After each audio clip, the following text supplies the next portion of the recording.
And so then Imagine Man just spawns in mad guns and start firing at Kenpachi and even hits bro with a direct missile strike. But Kenpachi is standing there unfazed and absolutely eat them Johns. Now, from what I've seen, Kenpachi is an absolute dog, bruh, from the 20-something episodes I've seen of the original Bleach. And recently, one of my homies made me watch this new episode of Bleach, bruh, and holy smokes, I didn't even know he was like this. So this episode starts off with Yachiru fighting this gremlin-looking thing, and as she bodies it, dude spawns in behind the barrier looking all cool. And so the gremlin starts tweaking out for some reason and attacks, bro, and then he's like, I can't imagine you in my future, and absolutely eviscerates the gremlin thing, bruh, like he completely erased bro out of existence. Mind you, he still had his hands in his pockets, bruh, looking like he was out of a smooth Geo vlog. So bro ends up walking through the barrier and Yachiru swings on dude and he says weave and then turns Shorty's arm into mush. So then bro starts tweaking out and is like, imagine if your bones were made out of cookies. And I'm like, what in the world is he talking about? But he literally ended up turning her bones into cookies, bruh. So he tells her that his powers, like everything he can imagine, comes into reality. And I'm like, wait a minute, isn't this kind of broken for the Bleach anime? But yeah, then he stood over Shorty with this devious look. And yeah, after hearing this, Yachiru looks distraught, bruh. But then out of nowhere, the whole building they was in just starts crumbling and falling apart. And then this man Kenpachi pulled up, bruh. And he's like, I'm here to save my dog, you feel me? I'm here to save my ride or die. And so everyone's like, oh my gosh, Kenpachi, thank goodness. But the imagination dude starts tweaking out and gets all happy because bro pulled up and he's like, I've been waiting for you. You are the strong one. And then bro literally makes an arena for them to fight in. And I don't know how to explain it, but this is some level of glazing, bro. But yeah, bro was just gassing Kenpachi up and then he had the nerve to say he was the strongest, bro. Like this imagination dude really think he Gojo, I'm telling y'all. But yeah, Kenpachi not trying to hear none of that and it's about straight static. So he just speed boosts and slashes his sword on bro. And so imagination dude's like, you won't be able to cut through me, little bro. I've imagined my body was far stronger than steel. And mid monologue, bro gets his whole shoulder cut through and Kenpachi puts bro on the one knee and he's like, little bro, if you was gonna be as hard as steel, you should have said that,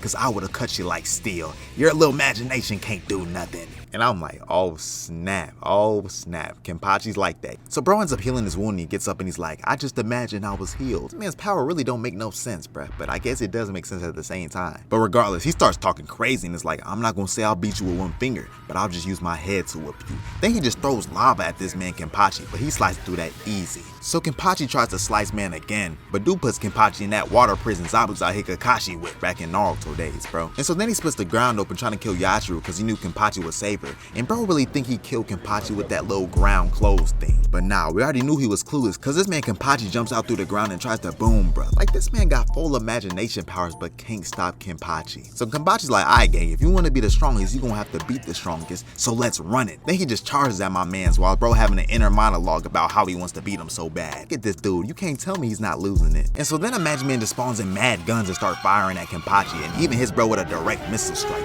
But Kenpachi is standing there unfazed and absolutely eat them Johns. He said, Arby's, we have the meats. I don't even know I was going with that, bro.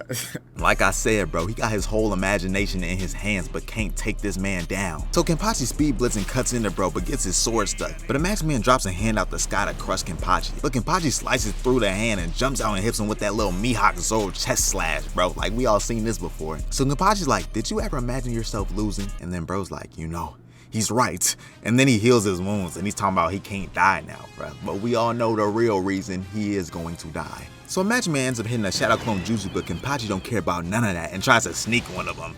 And then they just start chatting and then the camera pans up to a freaking meteor falling out the sky, bro. And so when I seen this, I'm like, wait a minute, okay, let's listen. I know Kenpachi's a dog and everything, but a meteor? Come on now, a meteor. And Imagine Dude was thinking the same thing because he's like, you're done, buddy. Kenpachi, you even can't destroy a meteor.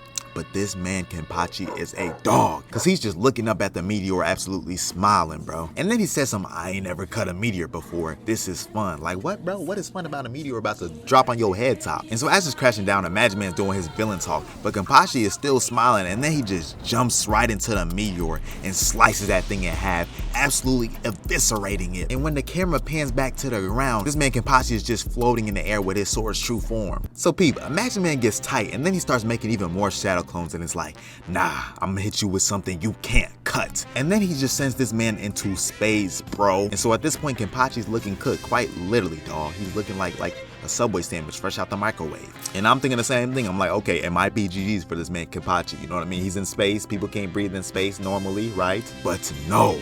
This man Kenpachi exceeded my dog expectations for him because this man put his sword through the freaking space-time continuum thing and all you saw was his eye glowing, and then he popped out and sliced Imagine Man in half. So Imagine Man hits a full counter, ends up grabbing bro, and he self-destructs with nuke level power, like nuclear level explosion, I'm telling you. But once again, this man Kenpachi displays his true dog form and is standing there unfazed, like smoke flying out his mouth looking like a G. And so finally Imagine Man's had enough, bro. He decides to tee up and absolutely upgrade his attributes to the max, dude, and then he charges at Kenpachi. But as he gets to him, this man just, I guess he just broke down. He couldn't handle it. He eviscerated, bro. He started, his body just tore apart, you know what I'm saying? And yeah, Kenpachi was just staring at him like an idiot, bro. Cause like you can't handle that level of power, buddy. And so Imagine Man was lying there on his deathbed and he's like, I was able to imagine your power, but I guess only you could withstand that power. And then Kenpachi just watched that man just stone face. He did not care. He was not, you know what I'm saying? Like, Kenpachi not there. He's there for action. He don't care. You know what I mean? Kenpachi got that dog in him. Nah, let me stop, bro. Kenpachi is a dog. Hey, man, I'm gonna catch y'all boys later, though. Through Crew 5L. Hope y'all enjoyed the little video, man. We out.